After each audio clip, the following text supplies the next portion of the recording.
Shoo. Blup, blup, blup, blup, blup. Shoo.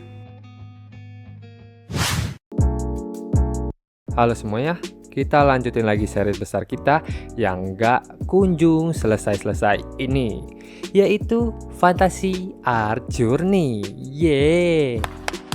Buat yang belum tahu ini series itu tentang apa, jadi di series ini tuh aku ngebuat sebuah ilustrasi fantasi berurutan dari huruf A sampai dengan huruf Z dengan tema yang sudah disesuaikan sesuai huruf yang dibawakan. Setelah kemarin kita udah nyelesain ilustrasi part huruf E, berarti kali ini adalah huruf F dengan judul Forbidden Library. Nice. Mantap! Kayaknya di video sebelumnya tuh aku udah pernah ngomong deh kalau ilustrasi ini tuh ada kendala yang coba aku benerin. Mana masih ada satu gambar lagi yang udah terlanjur aku buat di series ini. Semoga masih bisa aku benerin lah ya, soalnya belum selesai sih Fantasy Art Journey buat episode selanjutnya. Tapi spoiler aja ini ya, tetep gak ketolong.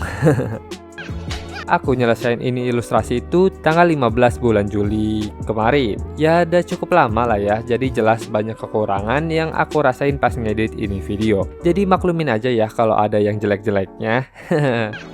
Aku upload ini video itu belum ada lanjutan dari ini series, yang mana berarti itu adalah huruf G. Jadi semoga di ilustrasi selanjutnya bisa lebih baik lah ya.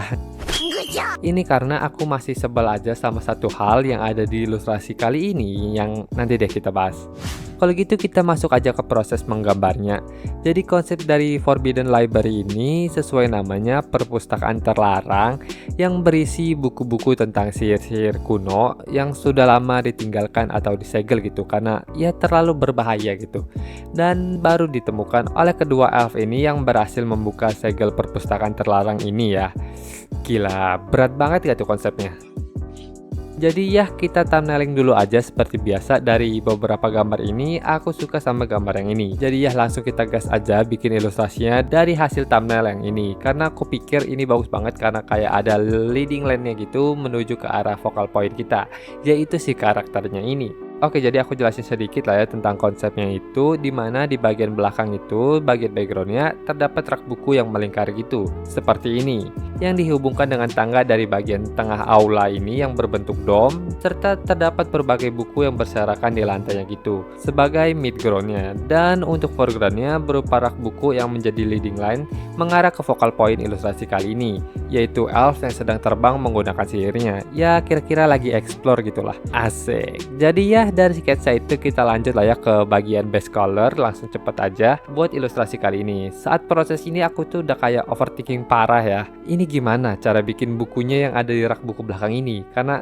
aduh, banyak banget ini ya kan soalnya. Kalau digambar satu-satu ya nggak mungkin lah. Cuman aku ingat satu hal, aku bakal gunain konsep yang nama itu semakin jauh, semakin nggak perlu detail yang gimana-gimana. Jadi cuman gunain coretan-coretan simple yang ngebentuk objek tersebut. Semisal ya seperti contoh-contoh berikut ini. Yang nggak detail ya kan, kayak asal aja tapi kelihatan kalau itu tuh bentuknya itu gitu. Ngerti lah ya?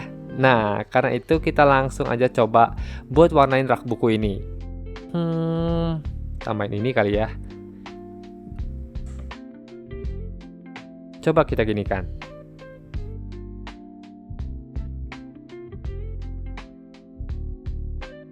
Nah, kok bagus ya kan? Jadi kita langsung aja aplikasikan teknik ini ke semua bagian background bukunya. Dan jadinya kayak gini. Lumayan lah ya, kelihatan kayak ada banyak bukunya gitu, walaupun sebenarnya ini cuma coretan-coretan asal doang. Kekuatan ilusi optik. Nice. Gila. Selanjutnya aku baru kepikiran, kayaknya bagus ya kalau sumber cahayanya ini dari tengah bagian domnya ini atau bagian aulanya gitu. Jadi aku buatlah cahayanya itu dari atas sini yang menyinari karakternya nanti. Aku lanjut aja ke lantai dan temboknya hingga ke bagian yang aku sesali ini, yaitu buku di bagian tengah ini. Aduh, nyebut aku sumpah. Susah banget bikin buku di bagian tengah ini. Aku mau gunain konsep yang sama kayak di bagian background tadi, yang less detail, tapi ya ini terlalu deket gitu ke focal point. Jadi nggak cocok gitu kalau pengen dibikin less detail juga. Malah hasilnya jelek gitu. Dan kalau dibikin detail per satu-satu buku, bakal aku yang gila duluan. Jadinya apa ya, aku cobalah kayak gini. Dan ya ini hasil paling maksimalku segini. Pengen rasanya ini ku hapus aja kali ya, jelek banget sumpah. Tapi nanti ceritanya jadi kurang gitu. Jadi udah kita taruh dulu, kita lanjut lagi ke bagian yang lain. Sambil nanti kalau ada ide ya tinggal kita bagusin aja lah ya. Setelah bagian midgroundnya, aku lanjut ke bagian foreground atau bagian paling depan dari kameranya gitu. Di sini karena cahayanya dari tengah yang aku bilang tadi dari bagian dom aulanya itu, berarti bagian foreground ini bakal gelap ya kan. Jadi bagus banget buat ngasih kesan deep of field dalam ilustrasi kali ini, seakan-akan ada volume kedalamannya gitu. Ya sinematik lah. Ya karena ini juga bukan bagian focal point, jadi aku nggak nambahin detail yang gimana-gimana gitu ya. Cuman bagian bukunya di sini aku bikin satu persatu seperti yang aku bilang sebelumnya, nggak kayak di bagian midground, yang mana hasilnya itu malah bagus ya kan. Ini ngebuat aku semakin pengen menghapus itu buku yang ada di bagian tengah itu. Karena backgroundnya udah hampir jadi dan mood warnanya udah kelihatan ya. Aku lanjut aja ke bagian karakternya sebagai focal point di ilustrasi kali ini.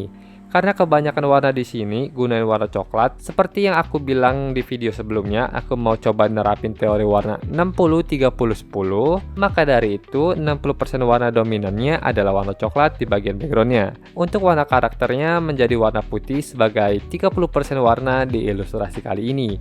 Dan buat 10% terakhir sebagai warna aksen di sini aku gunain warna merah dari permata tongkat yang dibawa si elf ini. Ya aku lanjut lah ya, shading karakternya simple aja karena keterbatasan resolusi juga gitu ya dari kemampuan deviceku buat zoom yang jauh-jauh banget itu. Jadi ya agak pecah juga. Jadi makanya nggak usah detail-detail amat. Yang penting kelihatan gitulah ada gelap terangnya ya. Setelah jadi semuanya, aku lanjut ke render memberikan overall cahayanya, gunain layer multiply buat bayangannya, dan untuk lightingnya aku gunain layer color dots atau overlay dan add. Setelah aku lihat-lihat lagi nih ya, buku di tengah ini kok emang agak ngerusak ya. Coba aku benerin lagi deh, ini untuk terakhir kalinya, apakah bakal nolong apa enggak? Ya nggak nambah apa-apa sih. Cuman setelah aku tambahin juga aroma menyengat dari kejelekan buku di tengah ini udah nggak bisa dibendung coy. Akhirnya apa? Ya aku pasrahkan saja ya. Coba kita lihat hasil akhirnya. Secara value sih udah tertuju ke focal pointnya, yaitu karakternya. Cuman seperti yang aku bilang tadi, ini loh, ini tuh apa sih cowok? Gimana menurut kalian dari ilustrasi aku kali ini dengan tema Forbidden Library? Apakah sudah menangkap cerita dari konsep yang dibawakan? Enggak sih, masih jelek ini. Ya udahlah ya, gitu aja untuk video kali ini ya, biar nggak berkepanjangan ini video dan kita bisa lanjut ke series berikutnya. Terima kasih buat yang sudah menonton sampai menit ini. Sampai ketemu di video selanjutnya. Bye bye.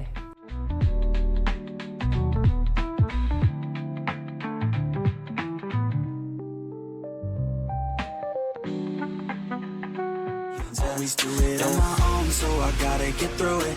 And the only thing I know is to love what I'm doing. Never give up, never slow, till I finally prove it. Never listen to the no's, I just wanna keep moving. Yeah, I put out all this art, it's my only medicine. Yeah, everything I do, I'm just being genuine.